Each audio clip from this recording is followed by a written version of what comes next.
Is, more efficient and less costly and takes less time. But the problem, exactly what Elizabeth's saying, is if that were true and it's so great, then don't make it mandatory and people will just choose it. I think that the other problem with arbitration and having this wise judge presiding over the proceedings is that it's not public, so you can't learn about what's happening. The wonderful thing about the court system in the US, and of course there's many things we can criticize about it, is that it's public. We could go and look up Disney's wild argument for why this case should go to arbitration, because they had to file that in public court. There was a public filing and you could see where they said this guy signed up for Disney Plus, blah blah blah. Like, that's great.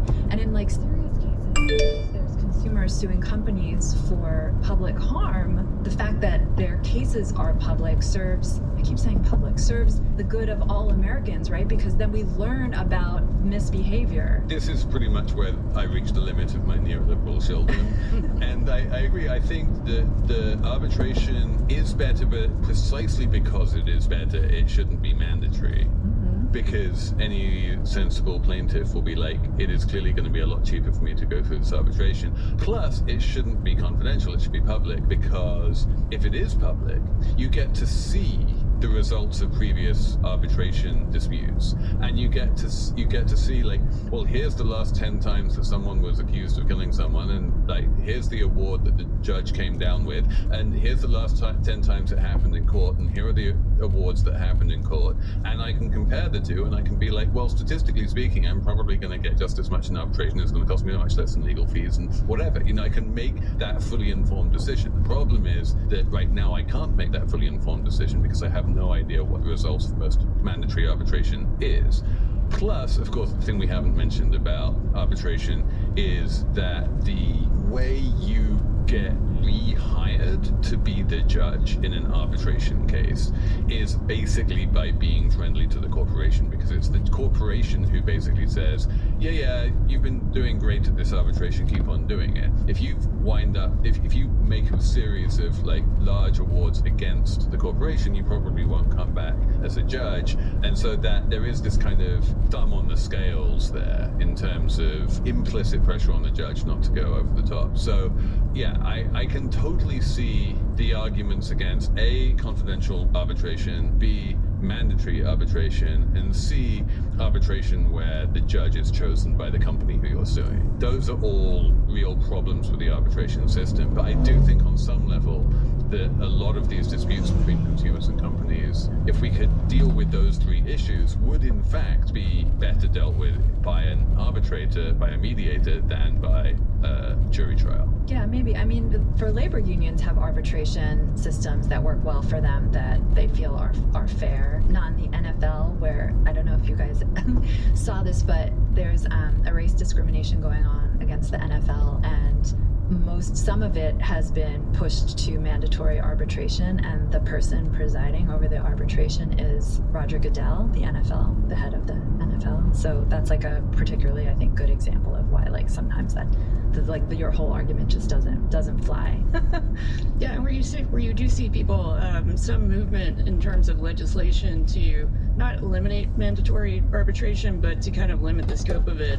Now you can very rarely use it in situations where we're talking about employment discrimination. And I think that's a sort of legacy of changing elements of labor law, but also as the public becomes more aware of how often these discriminatory practices occur, it does give policymakers, a sort of narrative to put forth about why, we need stronger labor protections. Yeah, the best example of this is Gretchen Carlson, who, the former Fox anchor who sued Roger Ailes, the founder of Fox News, CEO of Fox News, sued him for sexual harassment, got a lot of publicity, but then her case really drew attention to forced arbitration because she was in one of those forced arbitration agreements. And since then, she's just been like passionate anti-forced arbitration spokesperson, and she succeeded in at least passing a law 2 years ago that bans it for cases of sexual harassment and sexual discrimination in the workplace. But you can still get forced into arbitration. Workers can for race discrimination cases, for age discrimination cases, although maybe there's a bill there that is maybe gonna get passed next year. At least that's what Gretchen Carlson thinks. But it's just like, they're just like picking away at it. And these big ones, like like this Disney Plus thing, there's just been really I haven't seen much movement there to get those kinds of provisions banned. Walt Disney once said, "You can dream, design, and build the most wonderful place in the world, but it requires people to make that dream a reality."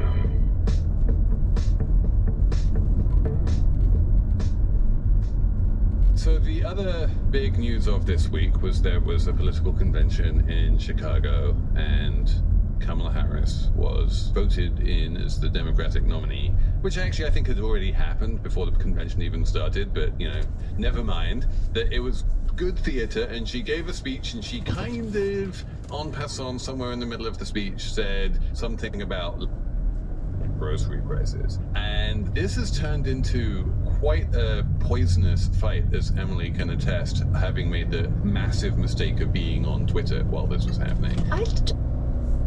For the record, I didn't even go to Twitter and post this story. It doesn't matter. You're taggable, and that's all that matters. So in any case, Emily, you wrote about this because there are two highly controversial terms here. One is price gouging, which sounds bad and is something that Kamala Harris says that she opposes and that she wants to do something about by making illegal at a federal level. And the other is price controls, which is the term that Republicans tend to use when Democrats complain about price gouging, and that too is considered to be bad, and all manner of terrible parades of horribles can happen if you wind up with price controls. Is it the case, this is my question for you, Emily, is it the case that price controls are broadly a bad idea and that anti-price gouging legislation is broadly a good idea, and so long as you can ban price gouging without doing price controls, that's a good thing? Wow, that's a deep question. It's going to take me a second to answer it. Okay. Price gouging, as I explained in my piece this week that people on Twitter hated, price gouging is already effectively banned across the United States. States have laws against price gouging. That happens when there's a big public emergency, a big shock like a hurricane, a pandemic, a blizzard, and the idea is to prevent people from taking advantage of that and raising prices, like raising the price of a shovel, quadrupling the price of a shovel, or selling, water for like 10 times what it usually goes for. Like that's all banned. I'm just gonna say that's price gouging. And then price controls, the scary thing that everyone calls communist, is like way more complicated, and some people like harken back to like World War II and Nixon, who tried to actually say like the price of this thing cannot go higher than X. But you asked us yesterday, Felix, are price controls always bad? And at first I was like, I don't know. And then I've been thinking about it since then, and I've decided that I guess I'm a communist, because I don't think price controls are always bad. For example, a minimum wage is a price control, right? We're setting a floor on the price of labor. It's not a cap, it's a floor. And like the federal government also sets like wage floors for contractors and things like that. And I don't think some people would argue we don't need those, and the free market should decide the price of labor, but I think didn't work out. Well, also, there's price caps and price controls on like prescription drugs, for example, and I think sometimes that is warranted because companies have monopolies sometimes on prescription drugs. They have federally sanctioned monopolies, so it's fair game, I think, for the federal government to say like no more than X price sometimes. And I think that's true for any kind of regulated utility. If you have an electricity monopoly, then the government can and should come in and tell you how much you're allowed to charge for electricity, because that is a necessity and there's only one provider. Yes, these are necessities, and they are public goods, and so I think sometimes it can be fair to do price controls, and I guess this is like feeding the hate on the social media, but hopefully there's probably no crossover in the Venn diagram. And then the last thing I'll say, which maybe is crazy, but I read Matt Stoller who said it, so I'm going to say it, and the U.S. I think Matt Stoller will never goes well, and the U.S. controls the price of money, and we all love it. Economists love it. They follow the Fed, and they're like, how much is the price of money going to get set at? what's Fed Chair Powell going to say the price of money should be? Like, we do it. Everyone does it. It's a thing. I will say there are some people on the right who don't like that. That's why we have a burgeoning crypto industry and people want to eliminate the Fed. Yeah, no, in every single one of these examples, it is possible to find someone who doesn't like it, you know? And basically the one which is probably the most controversial among economists is rent control. And, there are economists who are like, rent control makes a lot of sense, and then there are just as probably many more economists who are like, rent control just means higher rents. We don't need to get into that. But the specific thing that people are talking about here with regard to Harris's speech, not so much the one at the convention, but the one a week earlier, is grocery prices. In Mexico, I remember many times when I was covering Latin America, I would write about tortilla prices in Mexico, which were set by the government. And there were these big private sector companies, including Grupo Bimbo, which is the greatest named company in the world, that make tortillas, and they sell tortillas at a price that is set by the government. And there was always this fight between the government and the companies where the companies were like, we can't make any money if we sell tortillas at this price, and the government was like, we don't care. Tortillas are a necessity, and therefore you need to sell them at this price. And then eventually the government would give in and raise the price, and then there would be riots in the street because people were like, we can't afford tortillas. Oh no, they would flip out. And so